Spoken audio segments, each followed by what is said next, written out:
aujourd'hui, ce qui me fait m'intéresser et qui est la suite de cette idée d'être moderne, on a vu que le collage changeait le rapport de perception et aujourd'hui on va être gâté.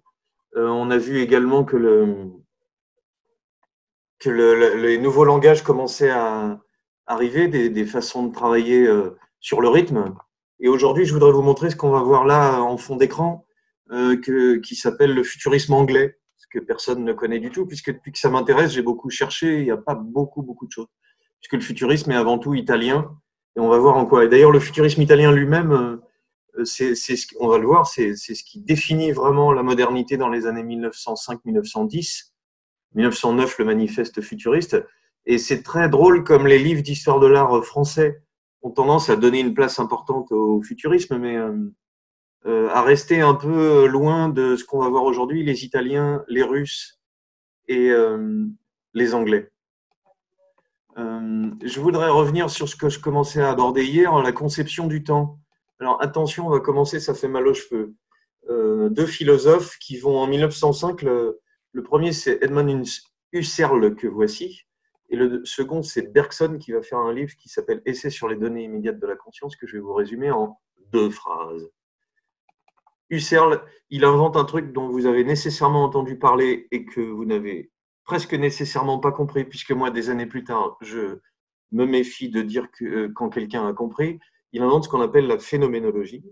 Alors, on peut au moins expliquer le titre. Phénomène, c'est ce qui apparaît. Et logie, c'est la science. C'est la science de ce qui apparaît.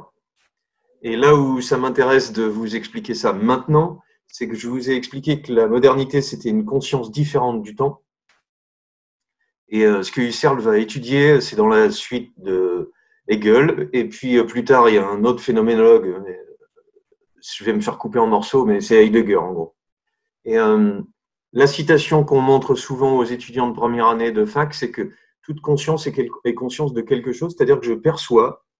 C'est très simple ce qu'il dit, mais justement, comme il veut découper les phénomènes et les expliquer, il va falloir comprendre ce que c'est que percevoir, regarder et ressentir. Il veut dire par là qu'on est conscient de quelque chose quand il y a quelque chose devant nous, en fait. On n'a pas une espèce de conscience qui serait en général et qui serait portée sur rien. Et si je vais un peu plus loin pour être un peu plus précis, là, on parle de phénoménologie transcendantale, vous voyez, tout de suite, ça se complique. Il y a 4 principes, j'en donnerai un, c'est bien suffisant pour un lundi à 22 heures. L'intentionnalité, parce qu'il me semble que non seulement c'est tout à fait compréhensible, et puis ça peut vous faire discuter ce soir en épluchant des patates, mais qu'en plus ça a à voir avec notre histoire de collage, d'assemblage et de changement de perception du temps. La conscience n'est pas une boîte dans laquelle entrent des images, des perceptions. On n'aurait pas une espèce de cerveau ou de regard ou d'œil dans lequel tout arriverait. Et je sais que tout le monde sent ça intuitivement, mais ça va transformer la façon de penser. C'est que à chaque fois, il y a une visée, c'est une visée intentionnelle, c'est-à-dire quelque chose qui va au préalable donner du sens. Alors, ma façon la plus marrante de l'expliquer, c'est il suffit que vous cherchiez une voiture et que vous achetiez une voiture pour après en voir partout. Et ça, c'est ma façon de résumer la phénoménologie du CERN, c'est-à-dire je projette sur le monde au préalable des choses qui vont m'aider à le percevoir. Je ne m'aventurerai pas plus, mais il me semble bien que dans ce qu'intéresse Einstein, il y a des choses comme ça. C'est-à-dire, on croit qu'on reçoit quelque chose et qu'après on le perçoit, mais on va organiser un peu ce qui est devant nous. Et l'exemple qui est passionnant, puisque ça va se retrouver, le phénoménologue français, c'est 1945, c'est Merleau-Ponty, qui est un peu dans l'optique de Sartre, pour faire vite. La perception d'une pomme n'est pas l'imagination d'une pomme. C'est que cette pomme, pour arriver à nous, elle est visée. Noël, en fait, il va faire une différence. C'est là où les termes sont un peu précis. On pourrait dire verbeux, mais quand on est spécialiste d'un domaine, un chirurgien, il dit pas passe-moi un truc, passe-moi. Il a un mot pour chaque chose. L'objet qu'on a perçu, c'est un noème, et la visée pour l'attraper, c'est la noël, c'est l'acte de comprendre. Ce qui fait qu'on peut revenir à toute conscience et conscience de quelque chose. Et on pourrait croire que c'est vide et qu'on aurait une conscience qui se balade. Non, elle est toujours organisée sur quelque chose. Et ce qui est intéressant, c'est aussi de comparer quelque chose comme ça à notre histoire d'abstraction. C'est-à-dire l'abstraction, on pourrait penser que c'est des formes et que tout flotte, mais que finalement, il y a la perspective dans l'attraction, des choses qui sont devant, des choses qui sont derrière, des choses qui s'éloignent, des choses qui bougent, des choses qui viennent en avant, des choses qui partent sur le côté. Et on va le voir tout de suite, ça va beaucoup intéresser les peintres. La deuxième chose que je voulais vous dire sur le temps dans cette première partie, c'est que le monsieur Bergson qui est avant, qui est un philosophe français, qui va beaucoup intéresser monsieur Deleuze plus tard, en étudiant le cinéma. Je vais avoir l'occasion d'en reparler parce que percevoir, vous vous doutez bien, vous le savez sans doute, mais 24 images par seconde, ce sont des photos qui sont côte à côte. Et quand elles passent à toute vitesse, votre œil et le mien voient un monsieur qui court, un cheval, un vélo. Alors qu'en fait, ce sont des photos fixes dans le cinéma. Et on parle de persistance rétinienne, c'est-à-dire que votre œil n'a pas fini de regarder le truc d'avant, qu'il est déjà en train de voir celui d'après, et donc il invente le mouvement. Il n'y a pas de mouvement dans votre œil. Ce que dit M. Bergson, qui n'est pas la même chose que Husserl, c'est pour ça que j'ai besoin de montrer les deux choses, j'ai envie de montrer que c'est très important, cette compréhension du temps et cette nouvelle façon de comprendre le temps. Si vous vous souvenez, il y a quelques jours, je parlais de Nietzsche qui faisait une sorte d'histoire des sentiments. C'est quand même des sujets qui se sont déplacés. On n'est plus dans les grandes idées comme Platon, la liberté, l'amour. Voilà, on est entré sur des petits objets d'analyse et qui posent des questions à qu'est-ce que c'est que savoir, en fait, comment on réunit tout ça. Bergson est plus facile d'accès et plus rigolo. C'est qu'il se demande qu'est-ce que c'est que la durée. Et je vous disais que c'est l'escalier avant de monter avec la dame. Il n'a pas la même durée que la réalité du bisou. Le pré-bisou est beaucoup plus intense et fort que le bisou lui-même. Voilà des dessins recherche pastel de Kupka qui sont les mêmes années. Hein. On est en 1899, là on est en 1909, mais cette recherche de une femme qui se lève pour cueillir une fleur se baisser, ou est-ce qu'elle était debout et elle se rassoit.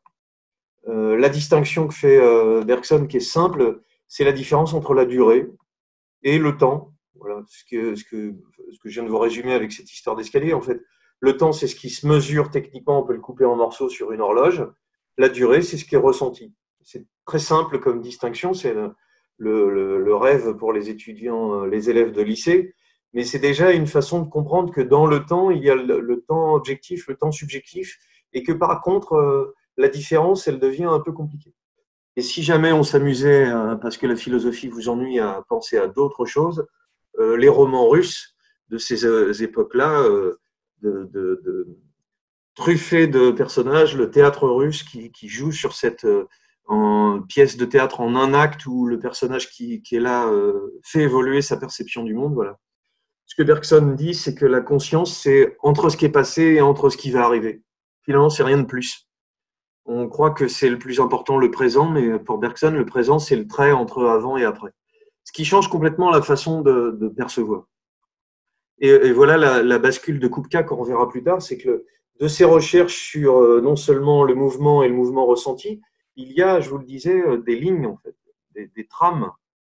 Un peu le temps, si je mettais du Bergson là-dessus, les lignes parallèles, régulières, c'est le temps objectif, et la couleur, le mouvement, l'ondulation, c'est le temps subjectif. Ce qui fait que cette idée de compréhension du temps pour comprendre l'abstraction me semble assez intéressante, et ça va être notre sujet du jour.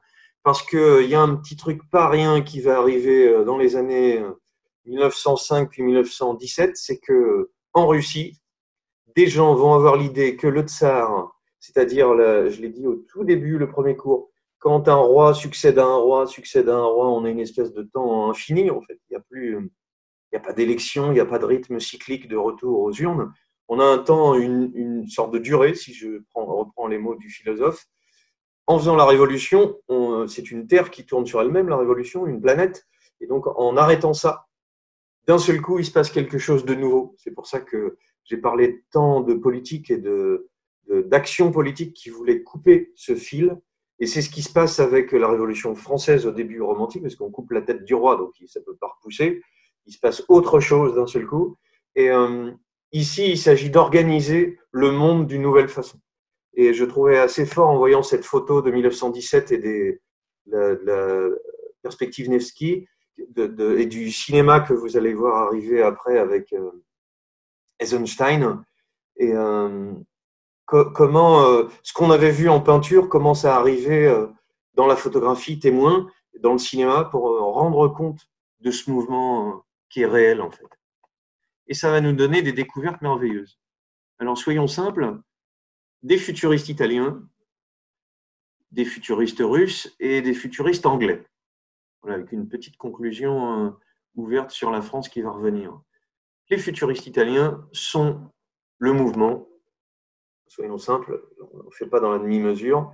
C'est ce qui me rendra antipathique à des gens qui écouteront, qui ne me connaîtraient pas, et sympathique pour ceux qui veulent des simplifications. Le futurisme italien est le mouvement le plus important, allez, de la première moitié du XXe siècle, peut-être de l'ensemble, à la fois par son impact sur tous les pays alentours, on va le voir jusqu'à Malevich, et à la fois, et étonnamment, il n'y a pas de futuriste en France, voilà une bonne question à soulever.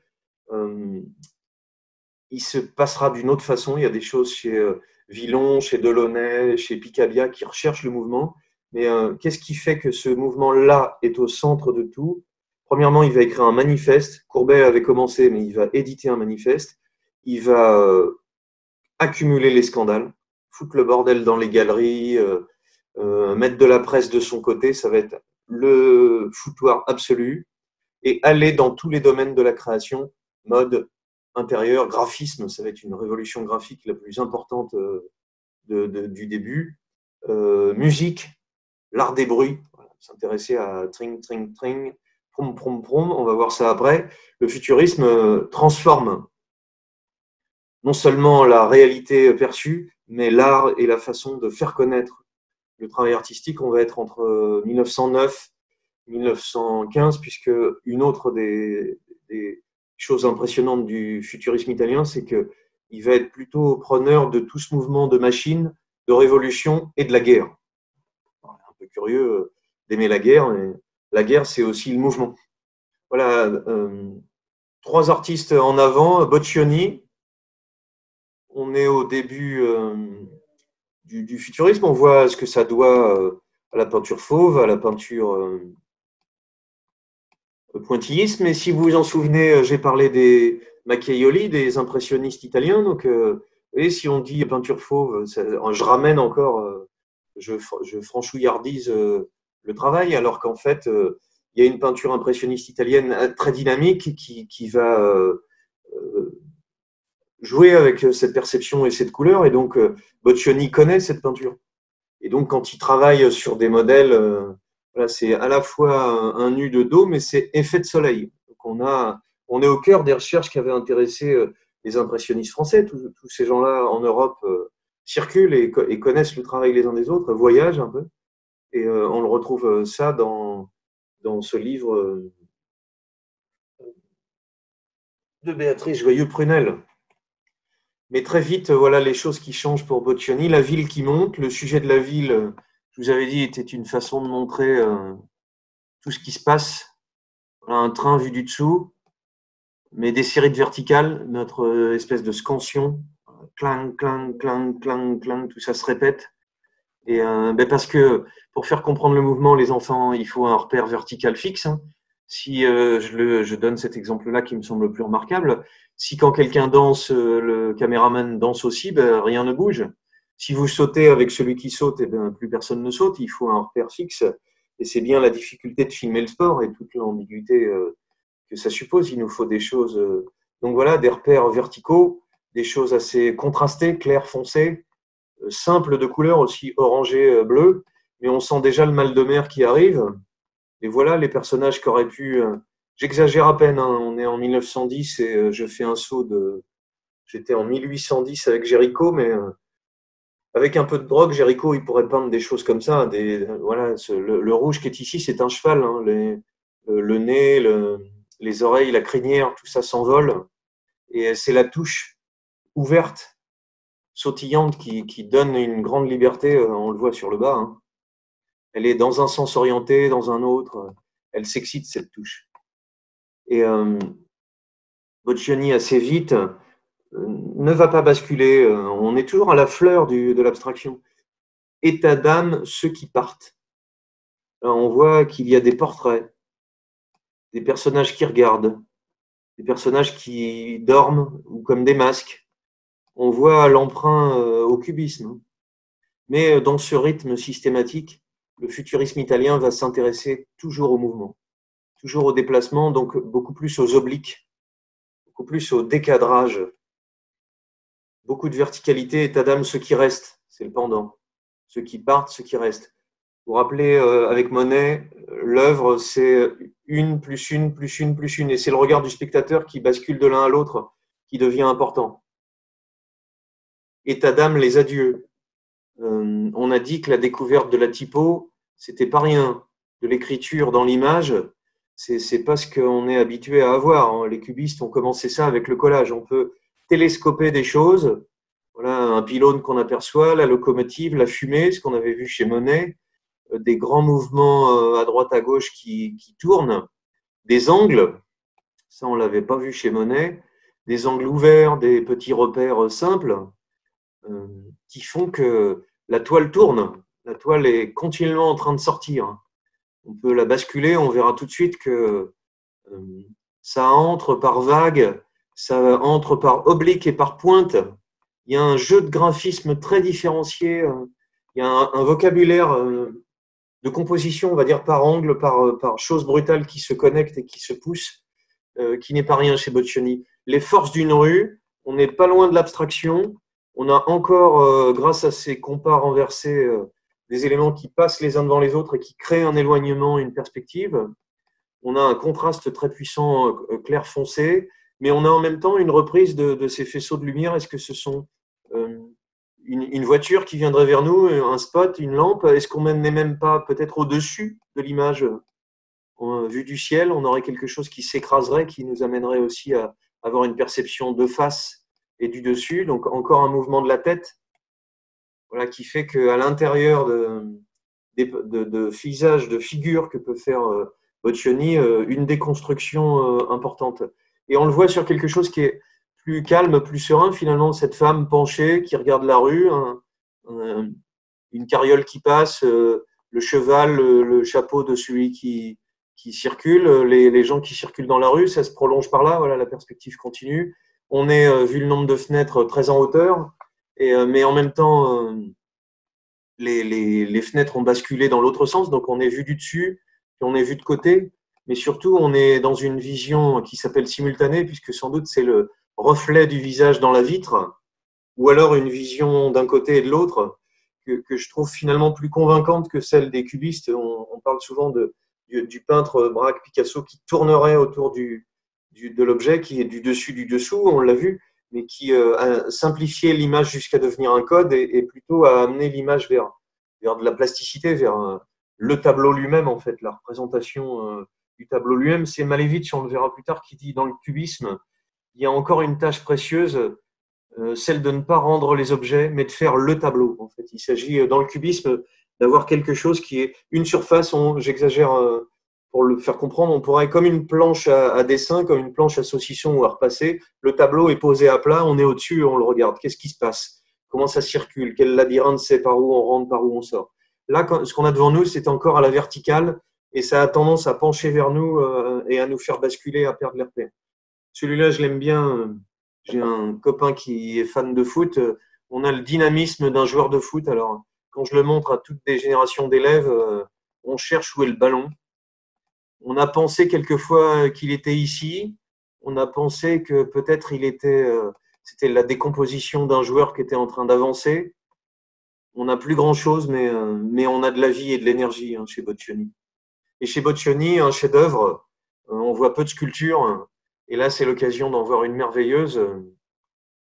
Quand on tourne autour de cette sculpture, quand on la regarde de côté, qu'est-ce qui la rend dynamique?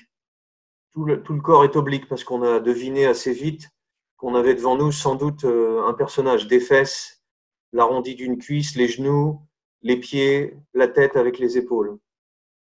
Quand on est de face, on voit que cette oblique est très très marquée. Et même si elle est creuse et anguleuse à d'autres endroits, justement que l'œil ait du mal à se repérer, c'est plutôt une chose qui aide à dynamiser le regard. On a des choses calmes et des choses pointues. Mais ce qui est pas mal, c'est que ces formes ouvertes se donnent comme des flammes et animent l'ensemble. C'est pas seulement l'oblique du corps penché qui donne l'impression qu'il va se dépêcher d'aller faire ses courses. Mais c'est aussi, on est quand même dans un bronze, hein, assez grand. C'est aussi le socle.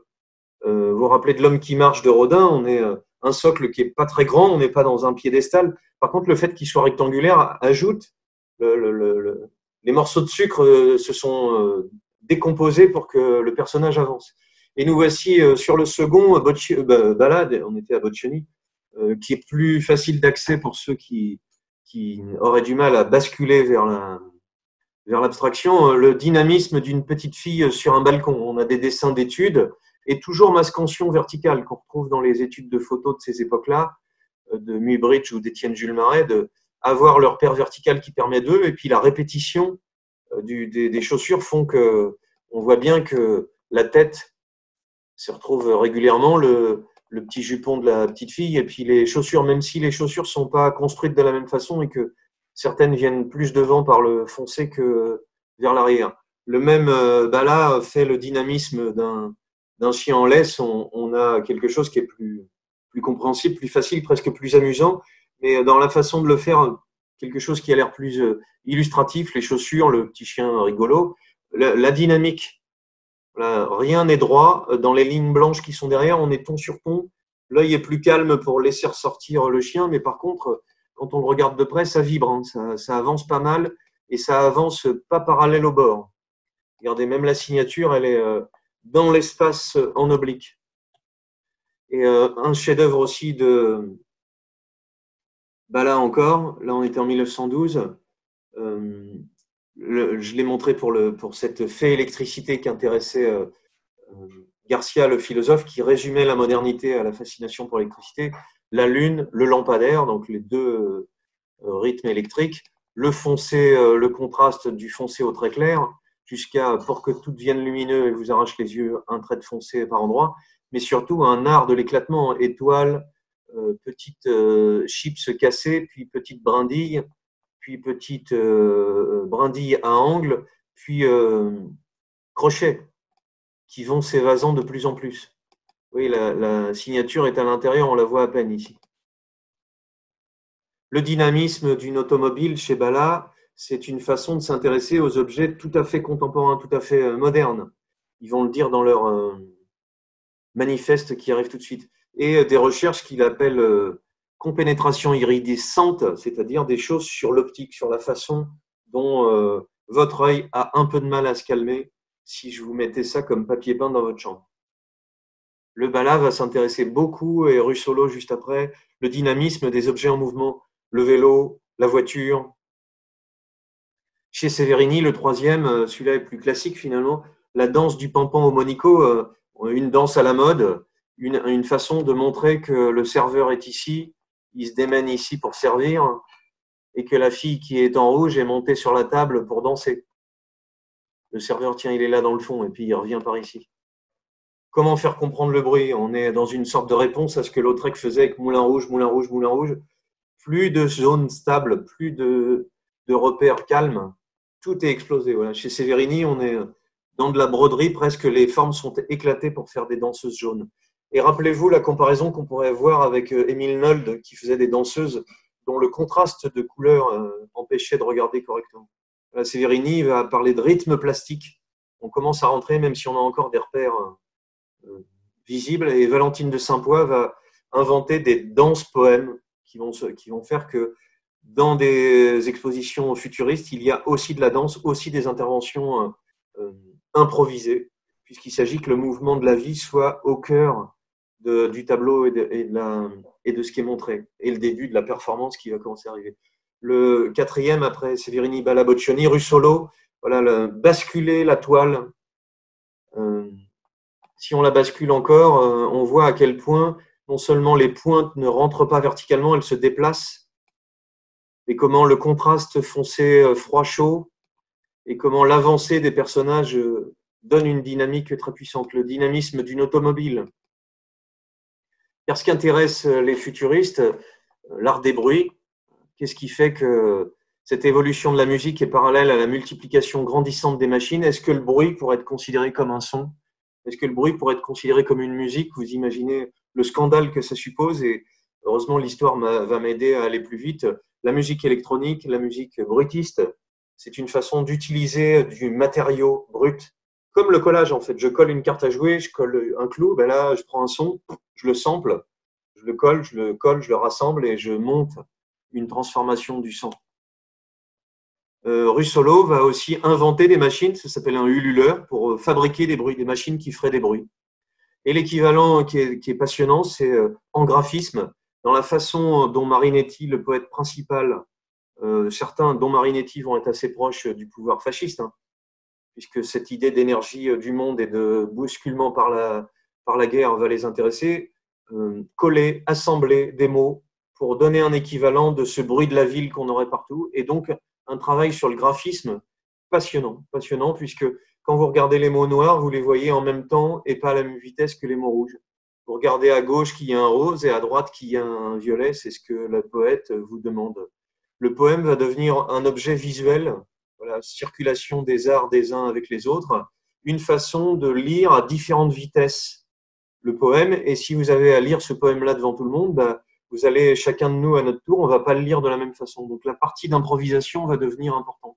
Voilà, l'art des bruits, un petit livre tout à fait passionnant qu'on trouve en téléchargement puisqu'il est libre de droit maintenant. Voilà, les créations de livres, Zhang Tung Tung, c'est un des poèmes qui fait connaître Marinetti et il va être déclamé. C'est une poésie qui est presque pas à lire, hein, qui est à écouter, qui est à performer, qui est à faire devant tout le monde.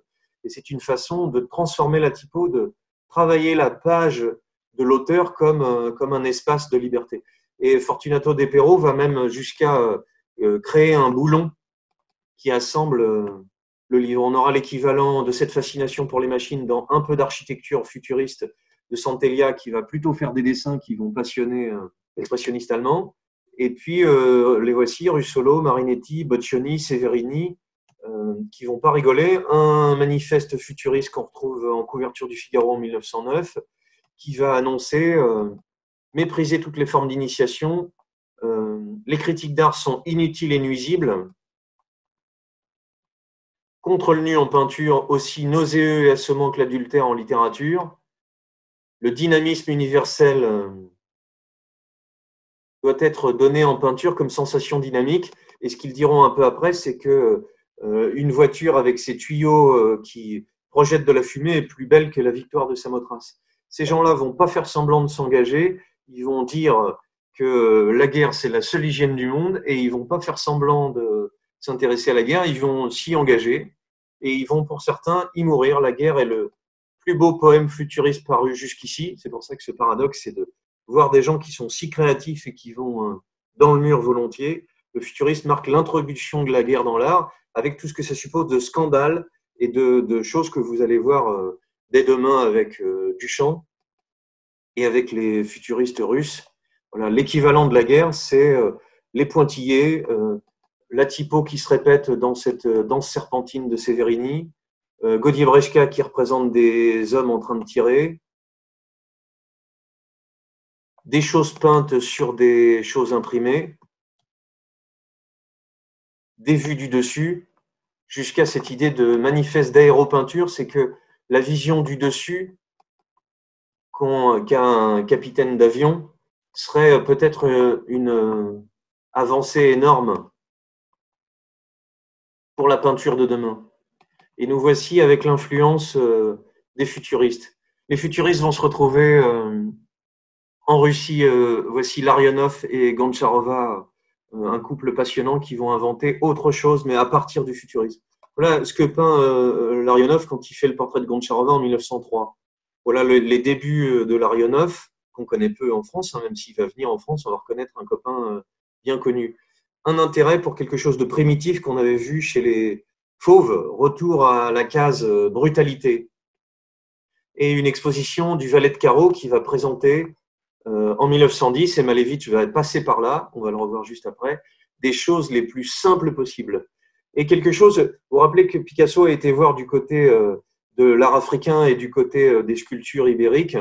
Là, une façon de regarder l'art russe de la vie de tous les jours, en fait, les patchwork, le monde des icônes, qui est parfois très très simple, parfois très géométrique et presque abstrait. magnifiquement abstrait d'ailleurs. On l'oublie. Ce qui va passionner Matisse. Un chef-d'œuvre de Larionov, une série de chefs-d'œuvre en trois, cette Vénus juive qu'on pourrait comparer à notre Manet et cette Olympia, elle a des grands panards qui donnent l'impression qu'elle a l'air d'être elle aussi sortie d'un bordel. Et on parlait d'imagier barbare à propos des Demoiselles d'Avignon. On a l'équivalent d'une audace folle, tellement c'est simple et tellement c'est fait brutalement. La troisième Vénus est une merveille, mais l'équivalent et la transition, parce qu'elle est plus russe encore celle-ci, la transition merveilleuse, c'est que dans la pose de la Vénus russe, on a un soldat russe toujours par Larionov. La même posture, en fait. Larionov va travailler sur des choses les plus simples, les plus brutales possibles, les plus simplifiées, qu'on dirait sorties de l'expressionnisme allemand. Voilà, des portraits qui vont intéresser Malevich qui va s'en approcher. Les premiers Malevich vont ressembler à ça. Et puis, ils entendent une conférence de Marinetti, le même.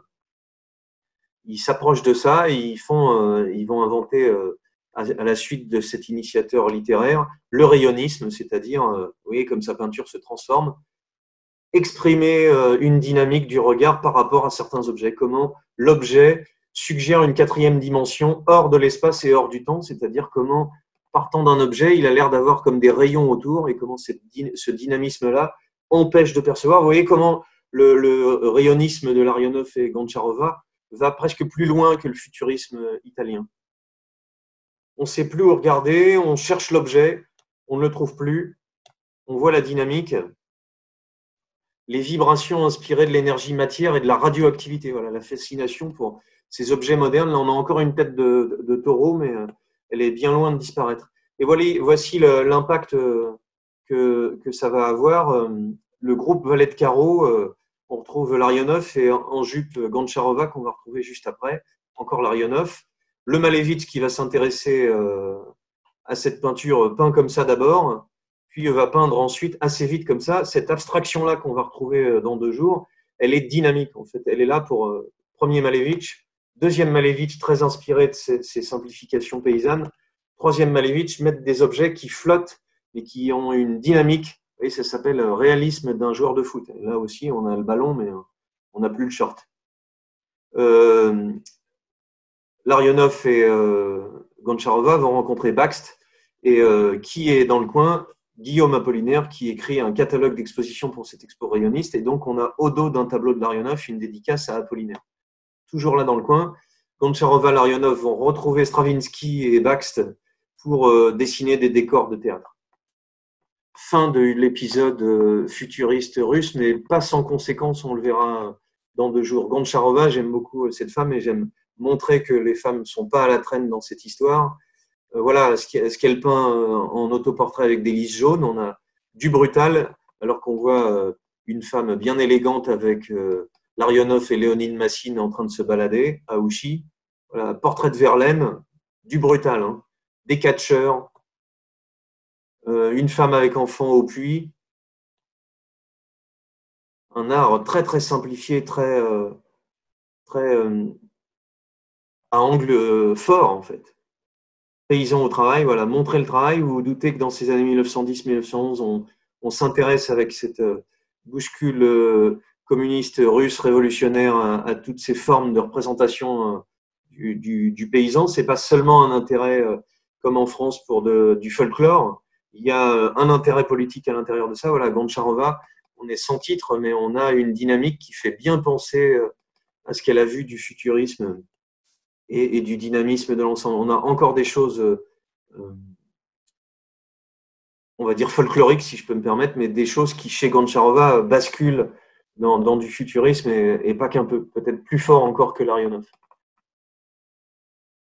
Troisième et dernière étape, des futuristes anglais. Vous allez me dire, des futuristes anglais, comment ça se fait? Alors voilà le Malevich qui basculera, encore Malevich ici, encore Malevich, le rémouleur.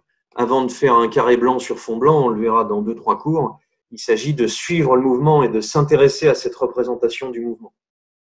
Et on a un peu ignoré, moi le premier, Fernand Léger, mais on a parlé tubiste.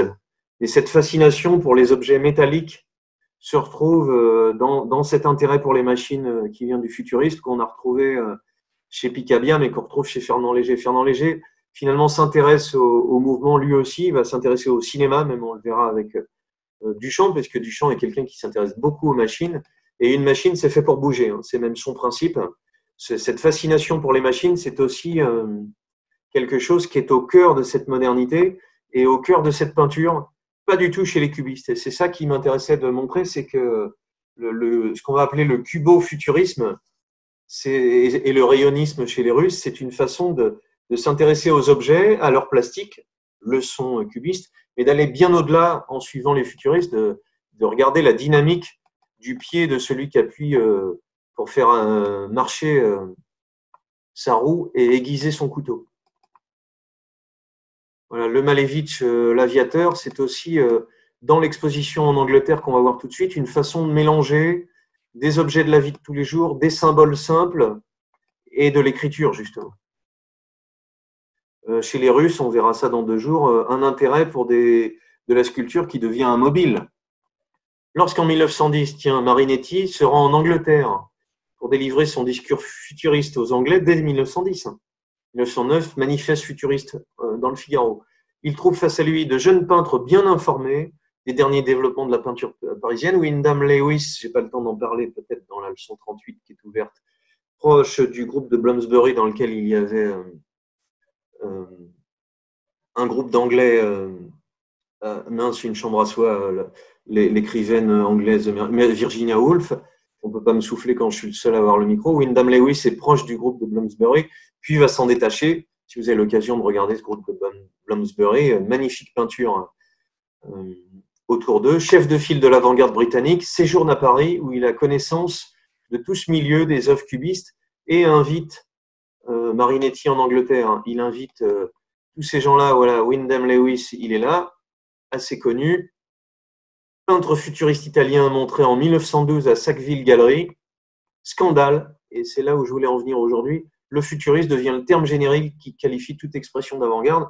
On est loin, si on prend du recul européen, ce n'est pas les futuristes les plus importants, et de ce point de vue-là, les Demoiselles d'Avignon, aussi vertueux et importants soit l'œuvre, elle reste, si je ne me trompe, enfermée depuis 1907, sa création. Il lui faudra bien 10 ans pour être vue par tout le monde. Et on bascule, petit clin d'œil en passant, l'histoire de l'art, si elle se fait par date, 1907, on a la naissance de la modernité avec Picasso et les Demoiselles d'Avignon, mais si on fait l'histoire des réceptions et de l'impact des œuvres, elle devrait être déplacée et les futuristes prendraient la tête. Voilà le travail de Wyndham Lewis. On va voir des merveilles pour la conclusion. Le peintre anglais dont tout le monde ignore tout. J'ai jamais vu d'exposition, j'ai vu très peu de choses au Centre Pompidou à Beaubourg. Dans l'expo futuriste à Beaubourg également, il y avait un petit peu de choses anglaises.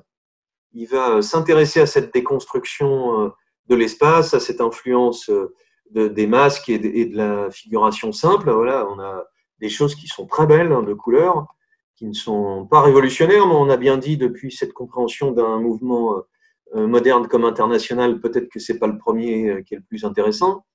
Des représentations déstructurées de l'espace. Pourquoi est-ce qu'il laisse tomber le mot futurisme? C'est parce que Marinetti vient faire une deuxième conférence et il dit le futurisme est international, il y a les Anglais là-dedans. Donc quand il repart, les Anglais ils disent Marinetti, tu te fous de nous, on va prendre le terme vortex. Et c'est l'auteur important Ezra Pound qui va utiliser ce mot et donc parler de vorticisme. Et on a une des premières révolutions des vorticistes anglais, le graphisme avec ce magazine qui s'appelle Blast. Une merveille. Regardez ça, c'est les années 1915. Ça a l'air tout bête, mais c'est très puissamment moderne.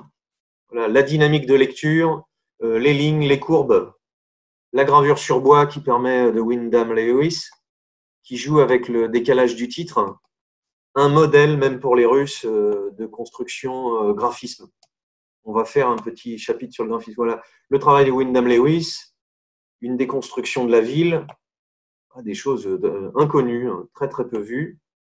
Et vous allez me dire, peut-être parce qu'il est anglais, alors on ne le voit pas beaucoup, mais non, je vous montre un Français qui dessine Ezra Pound et qui va me servir de conclusion. Gaudier Brechka, dont on voit des dessins au musée d'Orléans, un peu, des peintures, très peu. Il est mort, c'est fulgurant, et celui qui l'a fait connaître, c'est un merveilleux film, ouais, 1891-1915, un satellite. On s'occupera de la notion de génie. Je l'ai déjà bien déconstruite en disant que ce n'était pas autour de l'auteur qu'on pouvait se réguler. Des dessins très inspirés par du primitif, par des choses très simples. Voilà, des gravures qui jouent de cette simplicité et qui l'accentuent. Des sculptures qui pourraient faire penser à des sculptures africaines.